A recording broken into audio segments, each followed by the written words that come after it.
செய்தியை படித்தவள் கேட்கிறீர்கள், வளர்ந்தவள் கேட்கிறீர்கள், பல பல நிலையில் இருக்கிறவள் கேட்கிறேன் எனக்கு தெரியும். ஸ்டில் ஒரு சின்ன கேள்வி, do you agree with your calling? உங்கள் அழைப்பை உங்களுக்கு புரியுதா? உங்கள் பிதா உங்களை அனுப்பினார், அதுக்கு பிறகுதான் எல்லாமே. உங்களுக்கு கணவன் உண்டு, மனைவி உண்டு, பிள்ளைகள் உண்டு, எல்லாமே உண்டு, பொறுப்புகள் உண்டு. எனக்கும் பொறுப்புகள் இருக்கிறது. ஆனால் நோக்கம் என்னவென்றால், the mission that the Lord has sent me, என்னை குறித்து அவர் அனுப்பினது நோக்கம் எனக்கு ரொம்ப முக்கியம். நான் நோக்கம் இல்லாமல் வாழும் போது மாளிகையை கட்டலாம், வீடுகளை கட்டலாம், பிரம்மாண்டமாக குடியிருக்கலாம், உலகம் எங்கும் நீங்கள் பிரயாணம் செய்யலாம், அது அல்ல. பல பட்டங்களை பெற்றிருக்கலாம், you may be well dignified, நீங்க பிரபலமான ஒரு நபரா இருக்கலாம், அது நல்லது.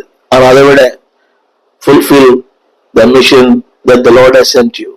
தேவன்